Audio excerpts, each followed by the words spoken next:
Hello everyone, मैं हूं आपका फ्रेंड एडवोकेट गितेश चंद्रा और आज मैं आपके लिए एक बहुत ही इंपॉर्टेंट टॉपिक पे वीडियो लेकर के आया हूं। तो इस वीडियो को आप लगातार देखेंगे तो बहुत कुछ जान पाएंगे, बहुत कुछ समझ पाएंगे। दोस्तों, आज की जो वीडियो है वो ज़मीन विवाद से जुड़ी हुई है, इसलिए आप सभी इस वीडियो को ज़रूर देखें। आप महिला हैं, पुरुष हैं, कॉलेज स्टूडेंट हैं, तो आपके लिए ये वीडियो बहुत काम की है। आज जो बातें मैं आपको बताने वाला हूं उसको लेकर के कोर्ट में कई सारे मुकदमे चलते हैं। कई लोग बिना वजह के मुकदमे लड़ते हैं और कई लोग बेघर हो जाते हैं। दोस्तों, आज की जो मेरी वीडियो है वो बहुत ख़ास है और वो बहुत ख़ास इसलिए है क्योंकि हमारे समाज में एक भ्रम जो है ये फैला हुआ है और कुछ लोग कानून को सही तरीके से नहीं जानते हैं और कई बार कई सारी गलतियों को कर बैठते हैं।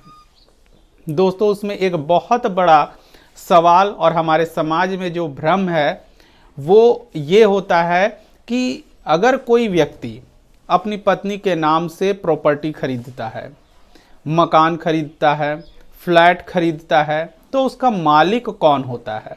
दोस्तों, अक्सर हिंदू परिवार में कोई भी व्यक्ति जो है वो संपत्ति जो है वो अपनी वाइफ के नाम से खरीदते हैं। मकान खरीदें, फ्लैट खरीदें, दुकान खरीदें, कहीं की भी संपत्ति खरीदें तो महिलाओं के नाम से जो है वो खरीदते हैं, संपत्ति को खरीदते हैं।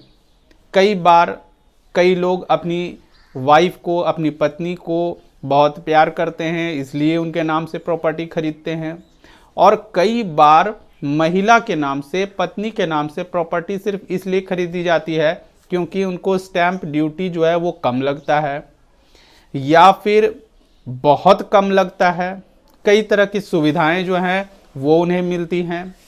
तो ये सब कुछ कारण होते हैं जो कि महिलाओं के नाम पे जो है वो संपत्ति खरीदी जाती है। अभी कोर्ट में इस तरह के कई मुकदमे चल रहे हैं। उनमें से कई बार ऐसा होता है कि प्रॉपर्टी खरीद ली गई, कुछ दिनों के बाद जो है पति पत्नी में विवाद शुरू हो गया। विवाद होने के बाद पत्नी ने यह कह दिया कि मैं तुम्हारे साथ नहीं रहूंगी, पति के साथ वो रहना नहीं चाहती हैं। अब बात आती है कि दोनों में तलाक हो रहा है।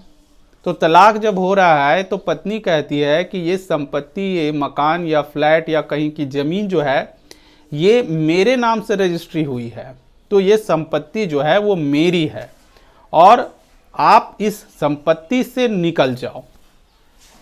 कई बार ऐसा भी होता है, कई व्यक्ति जो हैं अपनी पत्नी के डर से मकान खाली कर देते हैं या फिर मकान से जो है उसको पूरी तरह से छोड़ करके चले जाते हैं और दोनों में जो है तलाक हो जाता है। कई बार ऐसा भी होता है कि बेटे की मृत्यु हो जाती है तो उनकी जो बहू होती है वो अपने सास ससुर को ये कहती है कि आपका बेटा अब नहीं रहा, ये मकान जो है मेरा है, मेरे नाम से है, मेरे नाम से रजिस्ट्री हुई है, तो अब आपको इस घर में रहना होगा, तो मेरे नियम आपको मानने पड़ेंगे और आप जो है मेरे कहे अनुसार ही आपको काम करना पड़ेगा। अगर आपको ये पसंद नहीं आता है तो आप इस घर से चले जाइए, आप वृद्धाश्रम चले जाइए या कहीं भी जाइए या इस घर को खाली कर दीजिए, मैं इस घर को बेच दूंगी और कहीं और चली जाऊंगी। कई तरह की बातें होती हैं और उस वक्त सास ससुर भी डर जाते हैं। उन्हें लगता है कि ये संपत्ति तो जो है मेरे बेटे ने बहू के नाम से खरीद लिया था, तो ये संपत्ति तो उसकी है, हम यहाँ कुछ बोल नहीं सकते हैं, कुछ कह नहीं सकते हैं। और उसके बाद भी कई बार कई वृद्ध व्यक्ति जो हैं उस घर को छोड़ के चले जाते हैं। कई बार जो बहुएं होती हैं, उनकी ननद जो होती हैं वो डर से उस घर में नहीं जाती हैं। उनका कहना होता है कि ये घर तो भाभी के नाम का है, भाभी ने ये संपत्ति जो है भैया ने भाभी के नाम से खरीदी है, तो इसकी पूरी मालकिन जो है वो भाभी हैं। कई बार ऐसा भी होता है कि महिलाएं जो हैं वो तलाक लेने के बाद जो है वो दूसरी शादी करती हैं, तो दूसरी शादी करती हैं तो वो दूसरे पति के साथ उस घर में रहना चाहती हैं। तो कई तरह के कारण हो सकते हैं, कई तरह की बातें होती हैं। तो उन सभी बातों में एक बात जो सबसे अधिक इम्पॉर्टेंट है वो ये है कि अगर कोई व्यक्ति अपनी पत्नी के नाम से प्रॉपर्टी खरीदता है, उसकी मौत हो जाए या वो व्यक्ति जीवित भी है। कई बार ऐसा होता है, लोगों को कानून की जानकारी नहीं होती है, तो वो क्या करते हैं, अपनी पत्नी से डरने लगते हैं। उन्हें लगता है कि भाई हमने तो उस वक्त खरीद ली, पत्नी के नाम से प्रॉपर्टी खरीद ली, रजिस्ट्री उनके नाम से हो गई है, तो भाई तो घर तो उसका है, हम कुछ कह नहीं सकते हैं, कुछ कर नहीं सकते हैं। तो ये सवाल आता है कि अगर पति ने पत्नी के नाम से प्रॉपर्टी खरीदी तो ये संपत्ति होगी किसकी? तो कॉमन है, पूरे समाज में गांव के लोग यही बोलते हैं कि भाई जिसके नाम से पेपर है, जिसके नाम से रजिस्ट्री हुई है, संपत्ति उसकी है, मालिक वो है। लेकिन मैं आप सभी को बता दूं कि हिंदू उत्तराधिकार अधिनियम 1956 के तहत ये जो गांव में, हमारे गांवों में ये जो भ्रम फैला हुआ है, हमारे समाज में ये जो भ्रम फैला हुआ है, और जो महिलाएं इसका गलत उपयोग कर रही हैं, सभी महिलाएं ऐसा नहीं कर रही हैं, लेकिन कुछ महिलाएं जो हैं प्रॉपर्टी के लालच में आकर के इस तरह का कदम उठा रही हैं। वो अपने ससुराल में अपने सास ससुर के ऊपर वो है जो है बहुत बुरी तरीके से उन्हें टॉर्चर करने लगती हैं, उन्हें प्रताड़ित करने लगती हैं, और बात बात पे उन्हें घर से निकल जाने की धमकी देती हैं कि इस घर से निकलो, मेरी बात नहीं सुनी तो इस घर से निकल जाओ, ये घर मेरा है, मेरे पति ने खरीदा है और मेरे नाम से खरीदा है, ये संपत्ति हमारी है। तो इस तरह की कई सारी घटनाएं कोर्ट में जो है वो चलती हैं, महिलाएं कोर्ट में आकर के बोलती हैं। एक टाइम था जब कहा जाता था कि महिला को जो है हर जगह पे जो है उन्हें जो है प्राथमिकता दी जाती थी, आज भी दी जाती है, लेकिन कई मामलों में कई महिलाएं जो हैं इस बात को नहीं समझती हैं और उन्हें लगने लगता है कि प्रॉपर्टी की जो है वो मालिक वही है, क्योंकि रजिस्ट्री उनके नाम से हुई है। कोई भी व्यक्ति अगर देखता है तो बोलता है नहीं भाई, नाम तो उनका है। कई बार कई लोग जो हैं अपनी पत्नी के नाम का बोर्ड भी लगा देते हैं मकान के आगे, और नेम प्लेट पे जो है किसी महिला के नाम से निवास जोड़ दिया जाता है। तो इस तरह की बातों में ये सवाल आता है कि अगर प्रॉपर्टी जो है वो महिला के नाम से खरीद ली गई तो क्या होगा, संपत्ति का मालिक कौन होगा? तो कानून क्या कहता है वो मैं आपको बता रहा हूं। तो हिंदू उत्तराधिकार अधिनियम 1956 ये कहता है कि यदि इस तरह के मामले बनते हैं, तलाक का मामला बन रहा हो या किसी व्यक्ति की मृत्यु हो जाती है, तो उस कंडीशन में ये जो संपत्ति, पति ने संपत्ति खरीदी पत्नी के नाम से, तो वो संपत्ति पत्नी की नहीं मानी जाएगी, वो उस परिवार की संपत्ति मानी जाएगी, महिला की संपत्ति वो नहीं मानी जाएगी। महिला का हक उस पर नहीं होगा, उस पे जो है पति के मृत्यु के बाद वो वहाँ रह सकती है, लेकिन ये उसका कहना कि पूरी की पूरी प्रॉपर्टी रजिस्ट्री हमारे नाम से हुई है तो पूरी प्रॉपर्टी की मालकिन मैं हूँ, मैं इसे बेच दूँ या किसी दूसरे व्यक्ति को दे दूँ, ऐसा नहीं होता है। क्योंकि जिस व्यक्ति की मृत्यु हुई उनके माता पिता जीवित हैं, उनके बच्चे जीवित हैं, वो सभी उस संपत्ति में हकदार होते हैं। इलाहाबाद हाई कोर्ट ने कहा कि इस तरह के मामले में कानून ये कहता है कि यदि कोई पुरुष जो है अपनी पत्नी के नाम से संपत्ति खरीदता है तो उस संपत्ति का मालिक वो होगा।